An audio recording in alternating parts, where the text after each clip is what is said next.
Okay, I wanted to just say over a few things in there. Parshas HaChodesh, Parshas Shmini, not so much, and now we're up to Pesach. But first, I want to say a Maisa over from Chaim Ozer. I thought it's a good Maisa. So Maisas are always good. But anyways, Chaim Ozer was once in Marina brand or something like that. I forgot how it's called. A famous resort city that had very famous bathhouses. So people who were sick would go there to rest up. Chaim Ozer, right by the beginning of the war years, before it started, everybody was in Vilna, and he got sick from all the pressure of all the people coming into Vilna, and he was the Rab Shal Kol B'nai HaGoyla, and everybody came to Vilna, so he overexerted himself, and he got sick. So he went to this place, Marienbad, whatever you call it. But everyone, you know what I'm talking about. But anyways, so he went there for refuahs. So then he went there like Ben Azmanim, and it came Elul time. The doctors told him, listen, you got much better than you were, but you still need a substantial refuah. So you should stay here another couple of weeks. Even though it's the beginning of El, it's kedai for you to stay. So he decided he's here already so long, he'll stay another couple of weeks. The end of those weeks is already Rosh Hashanah. He has to get back to Vilna. He has to be there in Yantiv and Shul and everything else. Doctors told him, listen, if you're going to go now, it's going to be Mamish Yotzes Charebev. Say that everything you're going to you go back, you're going to get sick again. Not kedai. So he thought it over and he decided the doctors are right, and he stayed there for Rosh Hashanah. So he figured he'll have to go back. He has to go give a Shabbos Shuvah Drasha, and he has to go back for Yom Kippur. He has to be there. The doctors told him, you're going to waste everything. If you go back now, stay at least till Sukkot, and then you should be fully cured. It's kedai for you to stay. So Lamaisa, he was machlit that he's going to stay.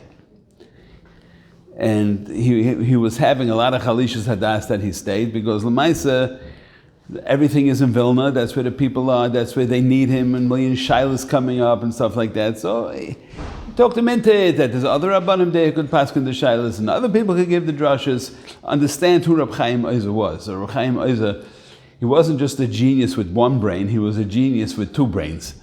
In other words, if a regular genius has an IQ of 140, 150, he was able to write with two hands, two different things at the same time. So if you imagine, if a genius is an IQ of 150, so he was 300, because he had two. So stell sich vor who Reb Chaim Ozer was. But anyways, so at the same time that he was there was a family who lived in Vilna, who was a poor family, and they had one son who was living the Polish life. There was a tremendous aniyas and things weren't working, and he was not really interested in sticking around and learning. He grew up his whole life by aniyas. He wanted to go to the Golden Medina, go to America, and he's going to make a living. So he picked himself up one day. His father was nifta, and there was taka no parnasa whatsoever, so he figured he'll move to America, and he'll make money, and he'll send the money back for his mother and his siblings. Lamaisa, he moved there, and he right away became very rich, and he was sending money to his mother and his brother and everybody else. Meantime, his brother got married and had many children, and he kept on sending money, and everybody was very happy. He kept on writing letters that he's being good and from and Alsding. Meantime, he wasn't. But Lamaisa, he sent them money, so they didn't say too much.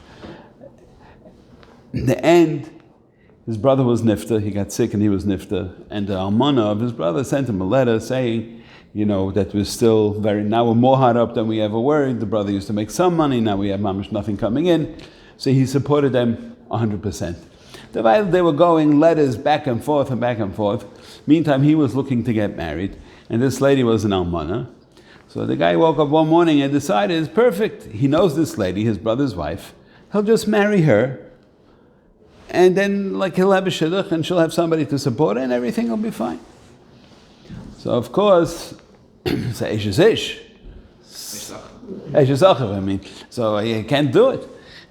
So Maisa, this person decided that he's going to go back to the town in Poland and he's going to go back and marry his brother's almana.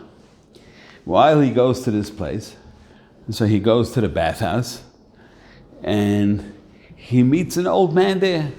And the old man starts talking to him, why are you here? And then he says the whole story that he's coming back because he wants to marry his brother who was Nifta's wife. So the person looks at him and says, can't do that. It's Mamisha Issa Raisa from the Chamurim. Issa Raisa Chamurim. He says, hey, just an old man, you don't know what you're talking about. You're putting all these Jewish restrictions on me. If I want to marry my brother, nobody tells me no. I'm my own man, nobody tells me what to do. I could go marry her. And they were arguing back and forth. Finally, the person tells this old Rav, he says, listen, there's only one person who I heard of in my life who's a Rav that could be trusted. Because my rabbis in America, they're Reform rabbis, they let me do anything I want. So he said, who's that rabbi? He says, Reb Chaim Ozer from Vilna. And so Reb Chaim Ozer says, that's me. He says, can't be. Reb Chaim Ozer in Vilna? He's in Vilna. It's Rosh Hashanah and Kippur time. He has to be there giving the drushes and doing everything else. It's not you. I don't believe you. So the people in the town, of course, knew who Reb Chaim Ozer was. So he took the person with him and he asked the people, who am I? And they all said Reb Chaim Ozer. So then finally the guy was machniya himself and he said he was maskim. He won't marry Eishes Achiv. He won't marry the brother's wife. That's the end of the story. Point of the story is, Amol the Rabbeinu Shalom does things to us and we don't know cheshbainis until the end. Chaim Ozer said then, he says, now I understand why I listened to the doctors who told me that I have to stay behind, I have to stay for Rosh Hashanah and El, all in order to prevent one terrible Aveira from happening from this Yid and this Almana and her children. So, from that we see, even though we don't see it every day, is Hamachadesh Betuvay B'chol Yom Tamid, that every day the Rebbeinu Shalom is Mechadesh Nayazachem. So on that, I used up all the time just on the story, so we'll have to go a little over time. Don't worry about Ma'ariv, I'll make it. So we say, why am I saying this? I'm a Chadish B'Tuva, because we know it's coming up now, Parshas HaChodesh. And Chodesh is the Ikeh of Parshas HaChodesh is Mechadesh. Where do we see it? Dafke in Chadashim. We see it in Chadashim because every month is a new moon. It's Mechadesh Anaya Levana. And that Koyach HaChidush is coming from a repeat of Ma'aseh Bereishis. And as we know that we're learning about all the spheres, about you go into all the way back to the Adam Kadmon and the Atika Kadisha and Arhampan and all these things that we're learning about, we really have no musig in it, but it's really just all Shirish. We're learning about the Shirish, and the Shirish comes down to us eventually. How it comes and how we makabel it, that's totally already in Ma'aseh Tachtainim, but it does come. So the Indian of Pesach is, what's Pesach? Pesach is the Leda of Klal Yisrael. And that is the Shirish. Why do we say Zechi Tzis Mitzrayim every day so many times? Because that is the Leda. We have to go back to the Shirish, we have to go back to the roots. And what happened by those roots comes Pesach, comes the same time. We want to be ma'orer that those Sharashim should be reignited. So see also that one of the Lashonos that it says in the Haggadah is Kol Amar L'Sapeh Mitzias Mitzrayim Arei Zeh Meshubach. Kasha is really, we have by Shemona Esrei, if a guy's Mosef to the Shvachim in Shemona Esrei, Arei Zeh Mecharef U'Megadef, right? Chazal told us what to say. If you're adding more, so why are you stopping there? Masha'enkin by Yitzias Mitzrayim, it says Kol Amar L'Sapeh Arei Zeh Meshubach. Why is it so different than Shemona Esrei? I want to say extra Shvach to the Rebbeinu Shalom. So first I want to say, Pashat al Pidrush, that Kol HaMarbe L'Saper, if you look in Sefer Yetzirah and Mishnah Aleph, he talks about the last three words is that the Rebbeinu Shalom created the world with Sefer, Sipur, and Sfar. Three different things. The last thing is Sipur. That there is a special inyan of Sipur. And what is that about?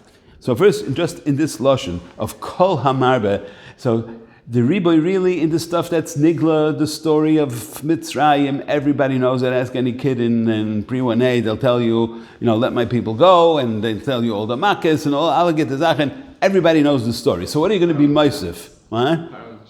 Paro in pajamas, right. So, and just saying, so what are we adding? And so, al denigla, there's nothing to add. So the premise here is that the things that you're supposed to add is from the spheres. That's kol hamarbe l'saper. And just to show you how all the spheres are merumas in it. And kol is 50, is nun sharei bina, right? And marbe is gematria ramachim hakoilo. What's ramachim hakoilo? is ramachim hakoilo. That's also, I think, it's spheres habina. Correct me if I'm wrong. And then you also have the saper. What's the saper? Saper is how much? It's 370. What's the milli of sag? Is hevel, right? So 10 times hevel is the 370. So you see, it keeps on coming again and again. And you see also that shvach, harei ze meshubach. The shirish of the word meshubach is shvach. Shvach is yesh. Yesh is chachma, right? Yesh or yesh me'ayin. So you see all the spheres and merumas in that thing, coming to show you that even though we don't dash in the nigla, right, because that's the Rei Bal Agada told us, but the nista, that we definitely should be marble saper. And also, what is sipur? What is talking? Chachma is machshava. Machshava, there is no gilui.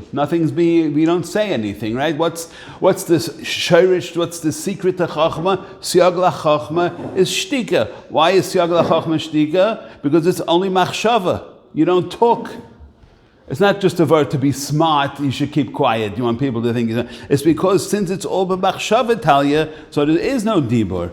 Right? So, but over here, Dafka Sipur is the Gilui Machshava, that Rabban Shalom Baratzain Kodsha, he wanted to be Meshachar Klal Yisrael, so therefore it was B'machshava, and then the Sipur is the Gilui Machshava. You see what all the plan was from Maaseh Bereshis until Yetzias Mitzrayim. And Shtegel Raya is, and in a trikin, when a person speaks, there's a thing called Milas HaPeh and Milas HaArla, and Mila is a nutrikin for Mi Lashem, Mem Yud. Again, you can go back to Bina if you want, but the Mi Lashem. In other words, that your Mila is showing you Mi Lashem Elai. That you see, everything is merumas in the whole psukim, and that's also a word of the Mechadesh Betuvay B'chol Yom Tamid. When we're being misaper the grace of Nisim and everything else, and all the spheres that came to play over here. And if you'll see in the Pri-Eitz Chaim, he has a more so just the Kavana is the whole Halech Yelech of how the spheres came into play with the Leda of Klal Yisrael, and the Katnus, and the Gadlus, and everything that happened in this Leda of Klal Yisrael, and that is called a marvelous saper, is Harei Meshubach. And that's also why Dafka HaChodesh Hazeh Lachem Reish Chadashim, Dafka, because all the other time frames which are in the world up until Chadashim is universal. In other words, minutes, seconds, minutes, hours is all universal. Days and weeks, universal across the world. Everybody has Monday, everybody has the end of the week. But when it comes to months, every so-called religion has their own thing. The Arabs have one, the Chinese have another, the Catholics have another, everybody has their own. But Klal Yisrael has theirs, and that's why it's a Chodesh Hazeh Lachem Reish Chadashim. That's after the difference between Klal Yisrael and a Ummah starts with Kiddush HaChodesh. That's a Chodesh Hazeh Lachem. That's the first mitzvah in the Torah. That's where it all starts. And that's why this week, because this is Meramis, the Leda of Klal Yisrael after when comes Chodesh Nisan. Not gone.